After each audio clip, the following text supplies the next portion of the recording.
दोस्तों नमस्कार, आपका स्वागत है द साइंस हब में। दोस्तों आप लोग देख रहे हैं साइंस की स्पेशल सीरीज। ये सीरीज बहुत इंपॉर्टेंट है किसके लिए? Super TET, railway group D, CBT 2 के लिए, टीएसटी पीएचटी के लिए, इवन जितने भी एग्ज़ाम होते हैं जिसमें कम्पिटिटिव साइंस आती है सभी के लिए ये इम्पॉर्टेंट है। टोटली ये सीरीज एनसीईआरटी बेस्ड है। अब तक मैंने आपको 24 करवा दी हैं। मैंने आपको 24 सीरीज करवा दी हैं जिसमें क्वेश्चन हो चुके हैं 625। आइए दोस्तों स्टार्ट करते हैं 626 नंबर से। पौधे जो अपना खाद्य बना सकते हैं वह क्या कहलाते हैं? तो इसका आंसर हो जाएगा ऑटोट्रॉफ। ऑटोट्रॉफ को हिंदी में बोलते हैं स्वपोषी, अर्थात जो पौधे अपना भोजन बना लेते हैं। लगभग पृथ्वी पर जितने भी पौधे होते हैं वह अपना भोजन प्रकाश संश्लेषण के माध्यम से बनाते हैं, तो उनको हम स्वपोषी इंग्लिश में ऑटोट्रॉफ कहते हैं। अगर बात की जाए जंतुओं की, तो पृथ्वी पर जितने भी प्रकार के जंतु पाए जाते हैं वह अपने भोजन के लिए प्रत्यक्ष और अप्रत्यक्ष रूप से पेड़ पौधों पर निर्भर होते हैं, तो उनको हम लोग इंग्लिश में हेट्रोट्रॉफ और हिंदी में परपोषी कहते हैं। आइए दोस्तों इस क्वेश्चन का देखते हैं अब डिस्क्रिप्शन आंसर। देखिए दोस्तों आंसर ए नंबर इसका, वैसे जीव या पौधे जो अपना भोजन स्वयं बनाते हैं स्वपोषी या ऑटोट्रॉफ्स कहे जाते हैं। इसका उदाहरण आप लोग देख सकते हैं हरे पेड़ पौधे। अब देखिए वैसे जीव जो अपने भोजन के लिए दूसरे जीवों पर आश्रित रहते हैं उनको परपोषी या हेट्रोट्रॉफ्स कहते हैं। जैसे एग्जाम्पल में आप देख सकते हैं बाघ, हिरन, खरगोश, सियार, मनुष्य आदि जितने भी आप जंतु देखते हैं वह अपने भोजन के लिए डायरेक्ट और इनडायरेक्ट वे से पौधों पर ही निर्भर होते हैं। पौधे जो हैं वह अपना भोजन प्रकाश संश्लेषण अर्थात फोटोसिंथेसिस प्रोसेस के अनुसार बनाते हैं। तो हम आपको बता दें कि प्रकाश संश्लेषण की क्रिया क्या होती है। जब हरे पेड़ पौधे अर्थात ग्रीन प्लांट्स जब सूर्य प्रकाश की उपस्थिति में क्लोरोफिल की सहायता से वातावरण से कार्बन डाइऑक्साइड अवशोषित करके अपना भोजन बनाते हैं तो इस क्रिया को फोटोसिंथेसिस कहते हैं। और इस प्रकाश संश्लेषण क्रिया से ही हरे पेड़ पौधे ऑक्सीजन निकालते हैं जिसका श्वसन के रूप में हम जीव जंतु करते हैं। और वातावरण में ऑक्सीजन 21% प्रेजेंट होती है। अब देखेंगे क्वेश्चन नंबर 627। फूल, फल तथा बीज धारण करने वाले फूले हुए पौधे क्या कहलाते हैं? तो इसका जो आंसर हो जाएगा वह हो जाएगा डी नंबर एंजियोस्पर्म। इस समूह के पौधे में जड़, तना, पत्ती, फूल, फल एवं बीज सभी उपस्थित होते हैं। बीज फल के अंदर होता है, अर्थात एंजियोस्पर्म के अंतर्गत कौन आते हैं? जो क्या होते हैं, इनके जो बीज होते हैं वह फल के अंदर होते हैं। तो आप जान सकते हैं ऐसे कौन से फल हैं जिनके बीज अंदर पाए जाते हैं। तो आप बता सकते हैं अमरूद भी है, सेब भी है, और बाकी आप सोच सकते हैं अनार भी है। ऐसे ये एग्जाम्पल हो गए। अब हम लोग जानेंगे जिम्नोस्पर्म क्या होता है। इस समूह के पौधों में बीज पाए जाते हैं किंतु फल नहीं लगता है। बीज किसी प्रकार के संरचना में बंद नहीं होते, अर्थात जो जिम्नोस्पर्म होते इसमें बीज खुले हुए होते हैं और इनमें किसी भी प्रकार का कोई फ्रूट्स अर्थात जिसको हिंदी में फल कहते हैं वह नहीं होता है। अब देखेंगे क्रिप्टोगैम्स, जिसको हिंदी में अपुष्पी पौधे कहते हैं। तो आप समझ गए होंगे अपुष्पी पौधे कैसे होते हैं, जिनमें पुष्प नहीं खिलते अर्थात जिसमें फूल नहीं होते। वैसे पौधे जिसमें फूल नहीं होते उनको हम क्या कहते हैं? क्रिप्टोगैम्स कहते हैं। एग्जाम्पल आप देखना चाहें थैलोफाइटा, ब्रायोफाइटा, टेरिडोफाइटा। इसके एग्जाम्पल क्या क्या हैं? थैलोफाइटा, ब्रायोफाइटा, टेरिडोफाइटा आदि इसके एग्जाम्पल हैं। अब देखेंगे दोस्तों हम लोग क्वेश्चन नंबर 628। निम्नलिखित में से द्विबीजपत्री कौन है? तो इसका आंसर हो जाएगा सी नंबर मक्का। कौन है? मक्का। अब आप लोग समझ ले द्विबीजपत्री होता क्या है। ऐसे बीज जिनको हम आराम से दो भागों में विभाजित कर सकें उनको हम द्विबीजपत्री कहते हैं और इसको इंग्लिश में डाइकॉट कहते हैं। तो आप लोग ध्यान रखिएगा, ऐसे बीज जिनको आराम से हम दो हिस्सों में कर सकें आराम से, उनको हम द्विबीजपत्री कहते हैं। अब कुछ ऐसे भी होते हैं जिनको हम दो हिस्सों में नहीं कर पाते हैं, तो वो एक बीजपत्री के अंतर्गत आते हैं, उसको इंग्लिश में मोनोकॉट कहते हैं। आइए दोस्तों, अब हम लोग देखते हैं इस क्वेश्चन के आंसर का डिस्क्रिप्शन। देखिए दोस्तों, आम का जो बीज होता है वह द्विबीजपत्री होता है। तो आम कैसा होता है? वह द्विबीजपत्री होता है। वैसे बीज दो बराबर भागों में टूटते हैं उनको हम डाइकॉट कहते हैं। क्या कहते हैं? डाइकॉट सीड अर्थात द्विबीजपत्री कहते हैं।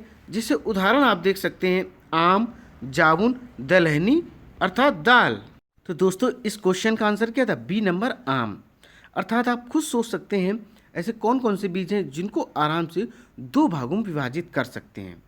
बट अगर आप गेहूं को सोचें, मक्का, तो ये क्या होती है? ये ज्वाइंट होते हैं। बट जो दालें होती हैं वो दो भागों में आराम से विभाजित हो जाती हैं, तो वो डाइकॉट सीड के अंतर्गत अर्थात द्विबीजपत्री के अंतर्गत आएंगी। अब हम लोग क्वेश्चन देखेंगे 629 नंबर।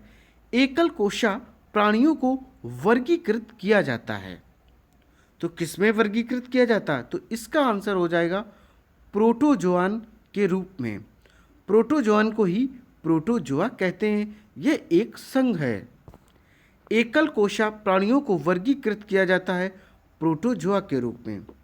वैसे जीव जंतु जिनका शरीर एक कोशिका का बना होता है, मतलब कौन से जीव? जिनकी जो बॉडी है वह कैसी बनी हो?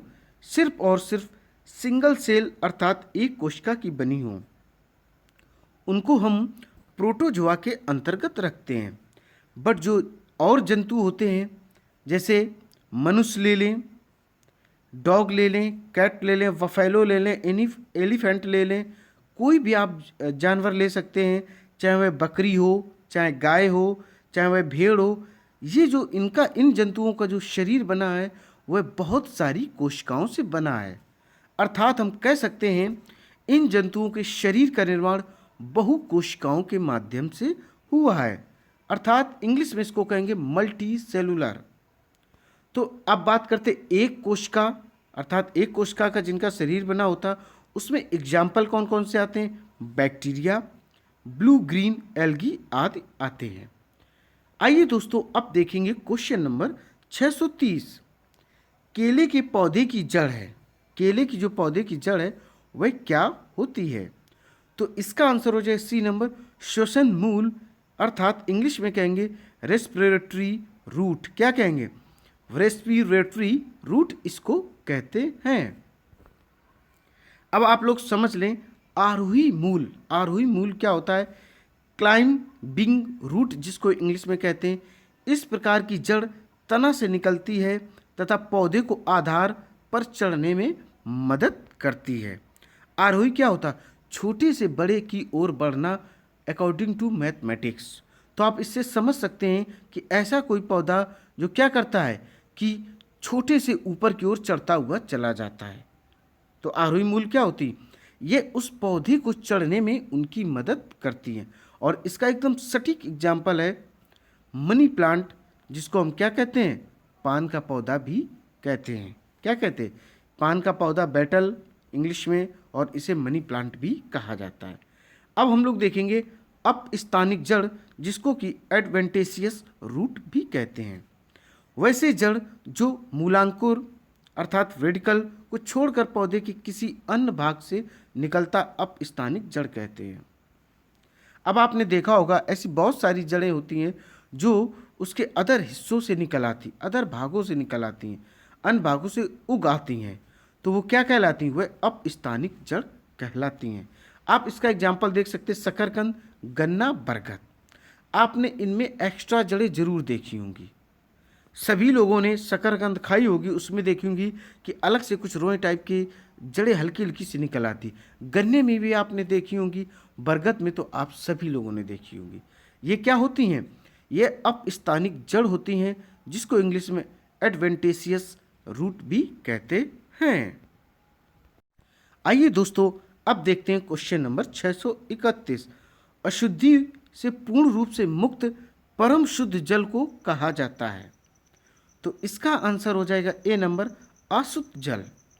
अशुद्धि से पूर्ण रूप से मुक्त परम शुद्ध जल अशुद्ध जल, जिसको कि हम लोग क्या कहते हैं? डिस्टिल्ड वाटर कहते हैं।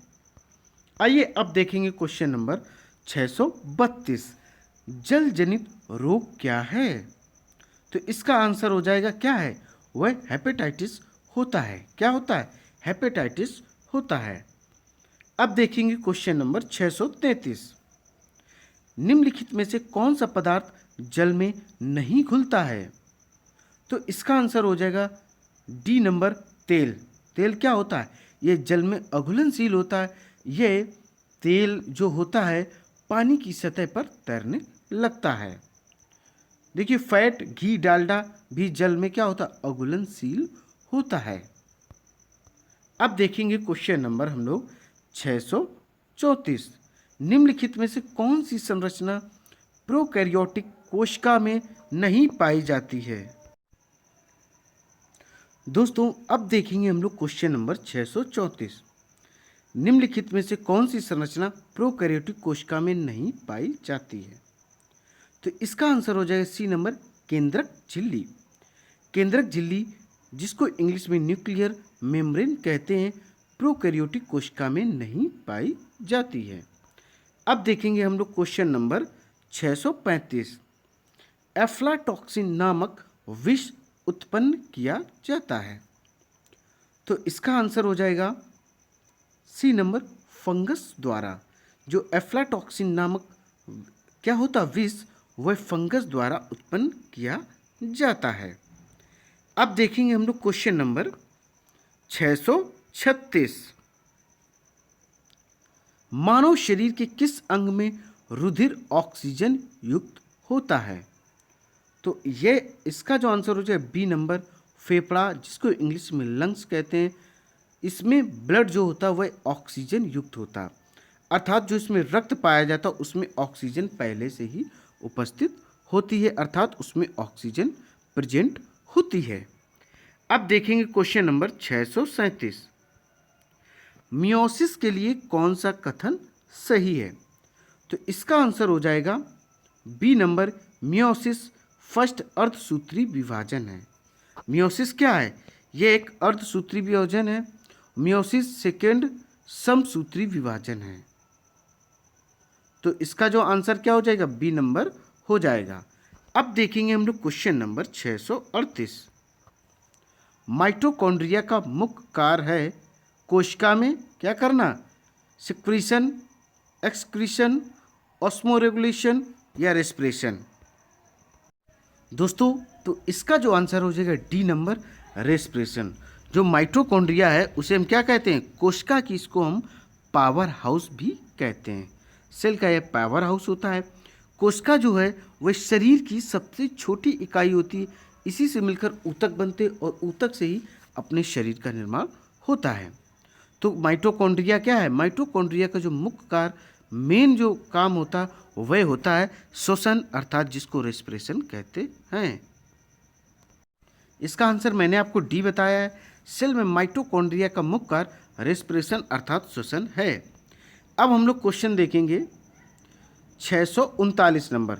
नेफ्थोक्विनोन निम्नलिखित में से किसका रासायनिक नाम है? तो यह किसका हो जाएगा? यह है विटामिन के का। इसका आंसर क्या हो जाएगा? सी हो जाएगा। दोस्तों, तो इसका आंसर सी है।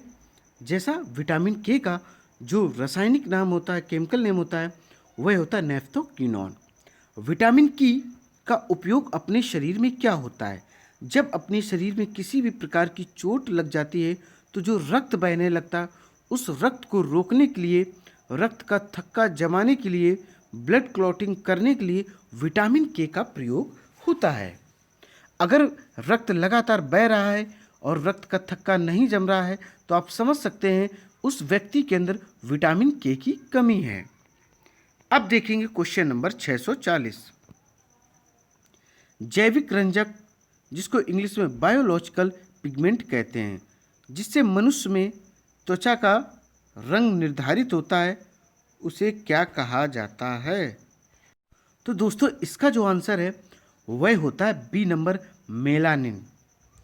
मेलानिन वर्णक के कारण मनुष्यों में त्वचा का रंग निर्धारित होता, अर्थात अगर किसी व्यक्ति के अंदर मेलानिन की अधिकता है तो वह व्यक्ति रंग में सांवला या काला भी हो सकता है। जिस व्यक्ति के अंदर मेलानिन की कमी होगी वह व्यक्ति कैसा होगा? उसकी त्वचा का रंग सफ़ेद होगा।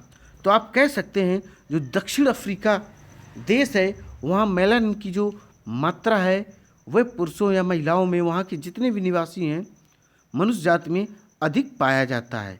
इसी कारण उनकी त्वचा कैसी होती? थोड़ी सी डार्क होती है। इसी जगह आप कोई साउथ कंट्री ले लीजिए, जैसे उत्तरी अमेरिका ले लीजिए, रूस ले लीजिए, इसमें क्या है वहाँ के लोगों की जो त्वचा है वह कैसी है?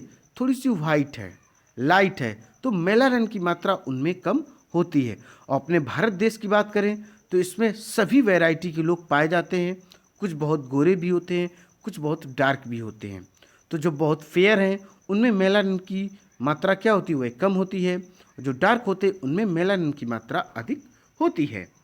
अब देखेंगे क्वेश्चन नंबर 641।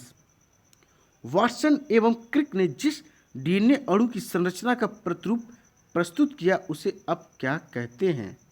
तो इसका आंसर हो जाएगा सी नंबर, बी डीएनए। क्या कहते हैं? बी डीएनए इसको कहते हैं। वाटसन क्रिक ने डबल हेलिकल डीएनए का मॉडल प्रेजेंट किया था। डीएनए का फुल फॉर्म होता है deoxy ribo nucleic acid. DNA एक जेनेटिक मटेरियल है, अर्थात आनुवांशिक पदार्थ है। अब देखेंगे क्वेश्चन नंबर 642। पूर्ण वर्ण अंधता, नेफ्राइटिस आदि वंशानुगत बीमारियों के गुण क्या हैं? कौन कौन सी बीमारियां दी गई हैं? 2 बीमारियां दी गई, पूर्ण वर्ण अंधता और दूसरी है नेफ्राइटिस। तो इसके जो हैं हमें वो जेनेटिक कुछ करैक्टर बताने जिससे पहचान की जा सके। तो इसका आंसर हो जाएगा ए नंबर, एक्स संलग्न। क्या है? एक्स संलग्न इसका आंसर हो जाएगा। और ये जो दोनों बीमारी हैं ये वंशानुगत हैं, अर्थात दादा परदादा से ही दूसरी पीढ़ियों में ट्रांसफ़र होती हैं। अब देखेंगे दोस्तों क्वेश्चन नंबर हम लोग 643। क्या देखेंगे? 643 नंबर देखेंगे। और इसमें करना क्या है? निम्नलिखित में से कौन कौन से युग्म सुमेलित नहीं है, सही विकल्प चुनने हैं। आइए दोस्तों देखते हैं। देखिए दोस्तों, युगलीना जंतु एवं वनस्पति की संयोजी कड़ी है, यह एकदम सही है। 2 नंबर देखिए, नियोपीलाइना आर्थ्रोपोडा मोलस्का की संयोजी कड़ी है, दोस्तों यही गलत है। अब देखेंगे तीसरा, पेरीपेट्स जिसको पेरीपेटस कहते हैं, एनिलिडा आर्थ्रोपोडा की संयोजी कड़ी है, दोस्तों सही है। और इसका जो 4th नंबर है, आर्क्योप्टेरिस सरीसृप तथा पक्षियों की संयोजी कड़ी है, ये भी दोस्तों सही है। तो इसकी गलत हमें जोड़ी ढूंढनी थी, वह है 2nd नंबर, नियोपीलाइना, जो आर्थ्रोपोडा मोलस्का की संयोजी कड़ी नहीं होता है। आइए दोस्तों अब देखेंगे क्वेश्चन नंबर 644। निम्नलिखित में से कौन समजात अंगों का उदाहरण है?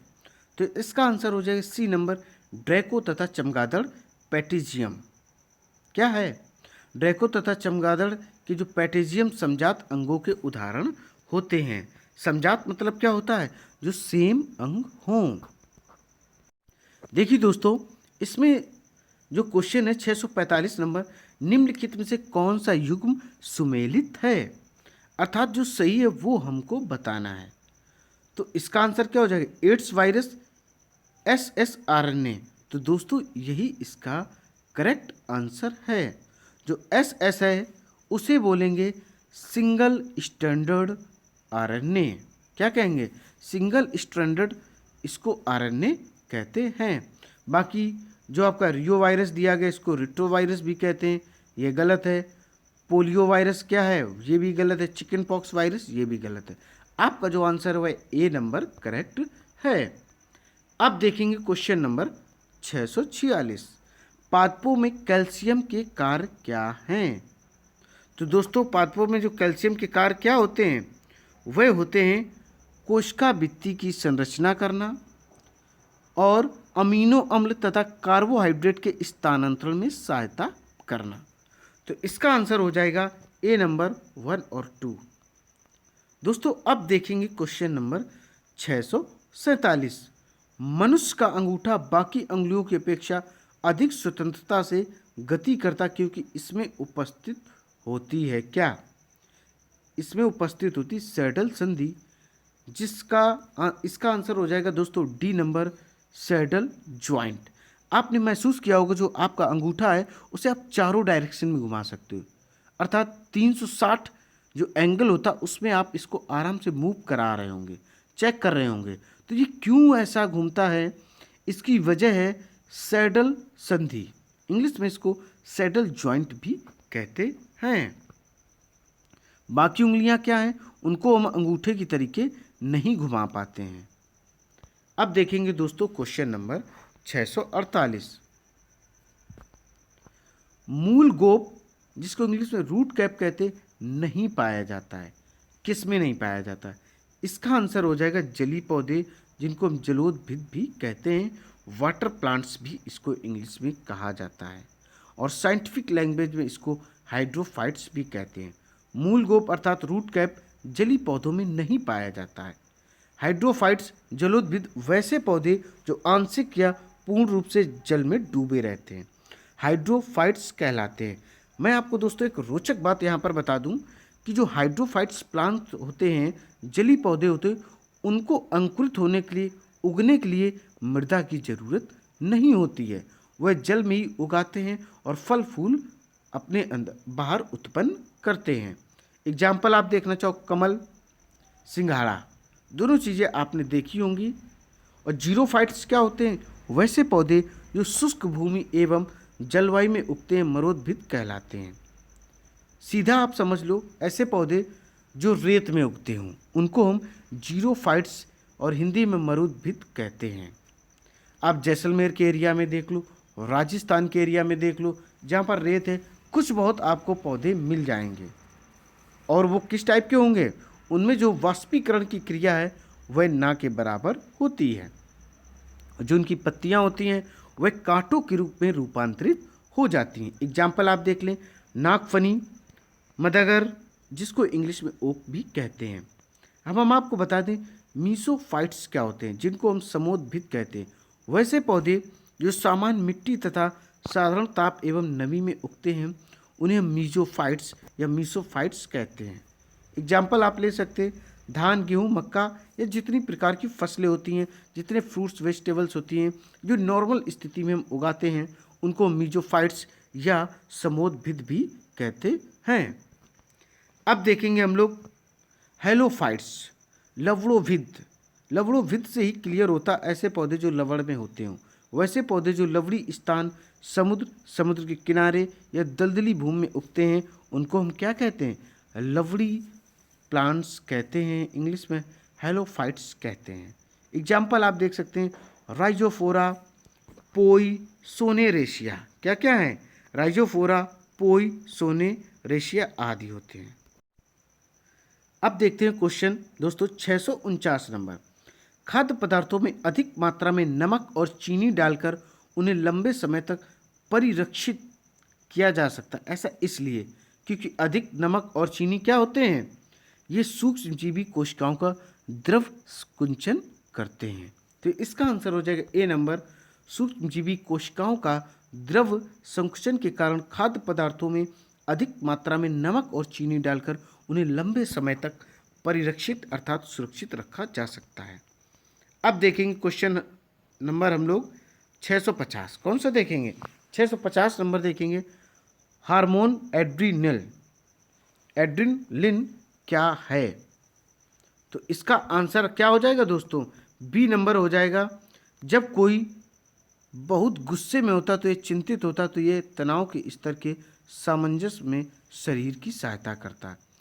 अर्थात दोस्तों, जब कोई व्यक्ति विषम परिस्थिति में हो, उसके साथ कोई घटना घटित हो जाए या मानसिक तनाव हो या शारीरिक कोई प्रॉब्लम हो, उस समय यह क्या एड्रेनलिन जो हार्मोन होता वह उस व्यक्ति की मदद करता है, उसके शरीर को संतुलित करने में उसकी हेल्प करता है। हार्मोन एड्रेनलिन जब कोई बहुत गुस्से में होता है या चिंतित होता है तो यह तनाव के स्तर के समंजन से शरीर को सहायता प्रदान करता है। एड्रेनलिन को इमरजेंसी हार्मोन भी कहते हैं, लड़ो या उड़ो हार्मोन भी कहा जाता है। कभी कभी आपने देखा होगा कि ऐसी कोई घटना घट जाए या कोई शरीर को हल्की सी चोट लग जाए, प्रॉब्लम हो जाए, तो शरीर के रोए खड़े हो जाते हैं। तो क्या होता है कि उससे हमारे ब्रेन को मैसेज पहुंचता है कि हमें कोई ना कोई प्रॉब्लम होने वाली। उस दौरान यह हार्मोन अपने अंदर क्रिएट होता है। इसे इमरजेंसी हार्मोन भी कहा जाता है। क्या कहते हैं, आपातकालीन हार्मोन भी इसे कहा जाता है दोस्तों। और इसे लड़ो या उड़ो हार्मोन भी कहा जाता है। दोस्तों, उम्मीद है ये सीरीज आपको पसंद आई होगी। इसी तरीके की सीरीज दोस्तों आपको कंटिन्यू मिलती रहेंगी। बस आपको करना क्या है, इस वीडियो को अधिक से अधिक लाइक करें, शेयर करें और मेरे चैनल को सब्सक्राइब करें। दोस्तों, जय हिंद, जय भारत।